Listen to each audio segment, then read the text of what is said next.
If you're over 60 and feel like your balance just isn't what it used to be, it might be time to take a closer look at the everyday objects around you. That's right. Hidden in your home are simple tools that can help you retrain your balance system gently and effectively. You don't need fancy equipment or a gym membership. In fact, the most powerful progress often starts with what's already around you.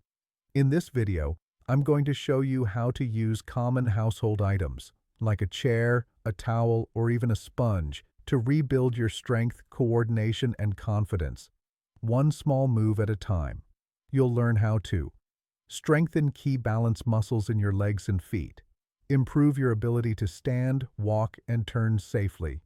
React faster to uneven ground or sudden changes in direction. Most people think balance is all about the inner ear, but it's not just that.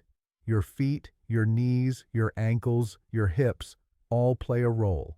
And with just a few minutes a day using what you already have at home, you can start retraining your body to respond with more control and less fear.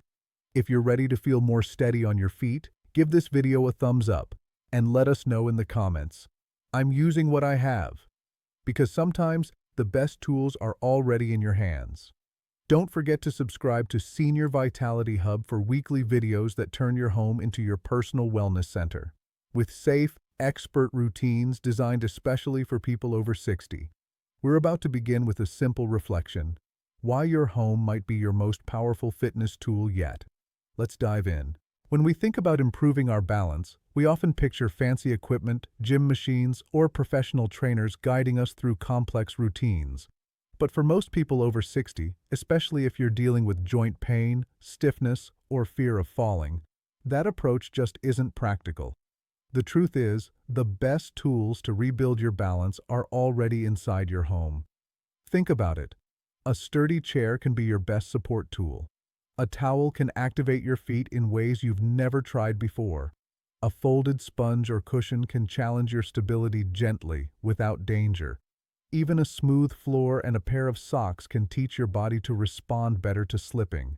You don't need to go anywhere. You don't need to buy anything new. What you do need is the right intention and the right instructions. And that's what we're here for.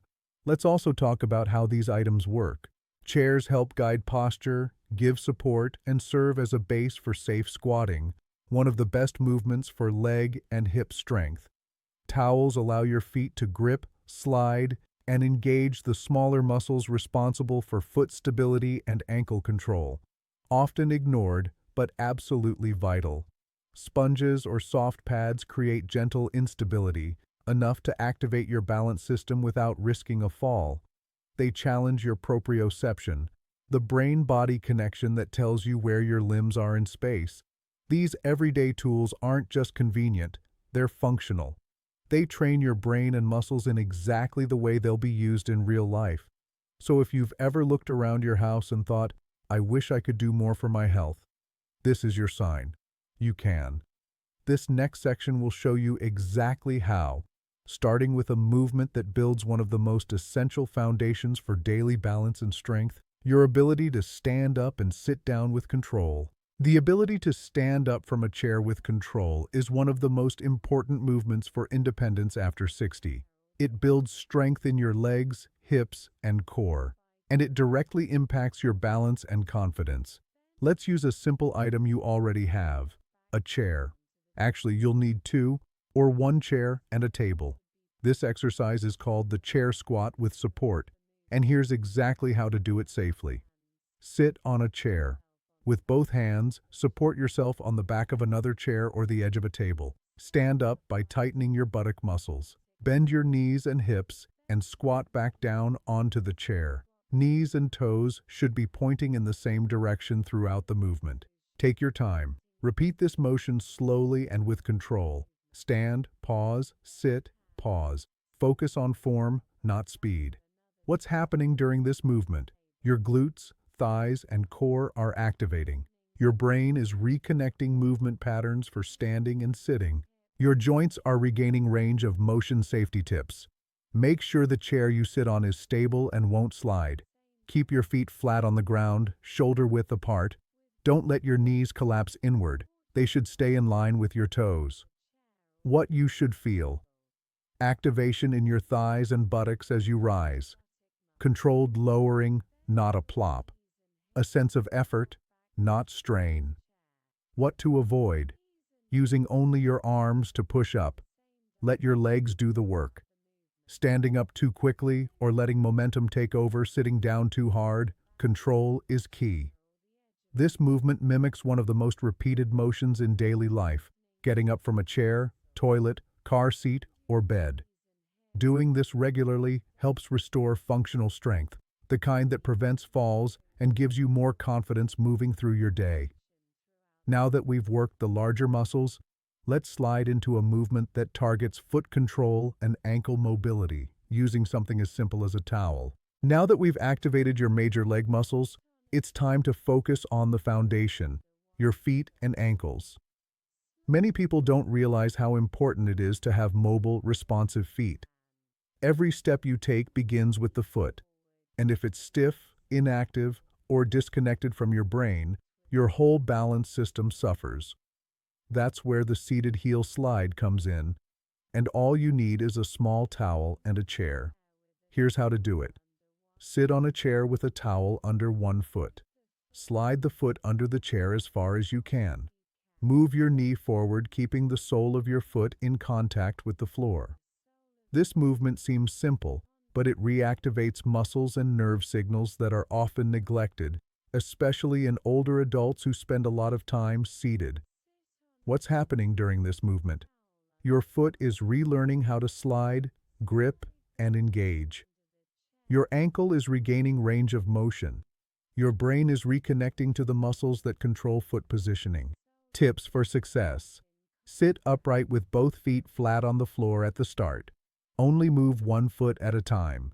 Focus on smooth, slow control. No jerky or fast movements. What you should feel. A light stretch in the front of your ankle, the muscles in your shin and foot working. A gentle gliding motion without pain. What to avoid. Lifting your heel off the floor. Slouching or leaning forward. Sliding too fast. This is about connection, not speed. This exercise gently challenges your ankle mobility and foot coordination, which play a huge role in balance, especially when walking or reacting to uneven ground. And best of all, it can be done anywhere. If you're recovering from injury, dealing with arthritis, or just looking to rebuild confidence, this is an ideal low-impact movement to start with. Now that we've mobilized your ankles, let's finish with a more advanced challenge that works both stability and control, using a towel and something soft. This final movement is a gentle but powerful challenge for those ready to push their balance system a little further. It trains your ability to stay steady while one leg stabilizes and the other moves, just like walking, stepping, or turning in daily life. We'll be combining two household items, a soft pad, like a folded towel or cushion, and a small towel under one foot. This is the single leg squat on balance pad with sliding, and here's how to do it. Start by standing with one leg on a balance pad and a small folded towel or a slider under the other foot. Hold on to a chair. Squat down, bending the knee of the supporting leg, and at the same time slide the towel, slider forwards, using the other leg. Maintain hip-knee-toes alignment. Return to the starting position. This exercise forces your ankle, knee, and hip to stabilize in real time. It also activates your core muscles and deep foot stabilizers. Start slow. The goal is not how low you squat, but how well you control the movement. What's happening in this exercise? The standing leg is working to stabilize your full body. The sliding leg is training controlled range and coordination.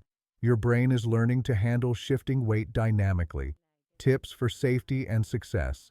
Use a sturdy chair or countertop for support. Keep your torso upright. Avoid leaning too far forward. Stop if you feel any sharp discomfort in the knee or ankle. What you should feel. Engagement in the glutes and thighs of the standing leg. Light tension in the sliding leg. Your ankle working hard to stay steady on the soft surface. What to avoid. Letting your knee collapse inward, moving too quickly or letting momentum take over. standing on a pad that's too unstable at first. If this feels too difficult, modify it. Use both feet and just slide one forward without squatting, or skip the pad and stand on a firm floor surface. This exercise mimics real-world situations like stepping forward while reaching or catching your balance after a stumble. It brings together stability, control, and awareness in one movement. Next, we'll wrap up with common questions, practical tips, and a path forward to continue improving your balance with simple tools at home. You've now seen how ordinary household items can become powerful tools to rebuild balance, strength, and confidence. Let's take a moment to answer the most common questions people ask after trying these exercises. How often should I do them? Start with 2 to 3 times a week. As you get more comfortable, build up to daily practice. Even 5 minutes a day can make a noticeable difference. What if my knees or ankles feel sore afterward? A mild sense of effort or light muscle soreness is normal when restarting activity, but stop immediately if you feel sharp pain, swelling, or joint instability. Always listen to your body and move at your own pace. Can I substitute any items? Yes. A sturdy couch can replace a chair. A folded pillow can act as a soft balance pad. The key is creating a safe, supportive challenge, not using perfect equipment. What's the first sign that it's working? Most people notice they feel more stable getting up from chairs, less hesitant on stairs, and more confident during short walks. These small improvements add up to major gains in safety and independence. Can I share this with a family member? Absolutely. Many older adults feel left out of traditional fitness programs. Sharing this video might be the encouragement they need to start moving again, gently and safely. If this video gave you new insight or a routine you can start using right now, please give it a thumbs up. It helps more people discover safe ways to stay active at home. And if you're feeling inspired to take action, let us know in the comments below. I'm training at home. Your words might motivate someone else to get started. Be sure to subscribe to Senior Vitality Hub and hit the bell icon so you don't miss our next video. We'll be exploring how small balance drills using just your feet can dramatically reduce your fall risk. Another easy routine you can do with no equipment at all. You are not stuck. You are not too late. Your body can still learn, adapt, and improve right from your living room. Use what you have, start where you are, and build your stability one step at a time.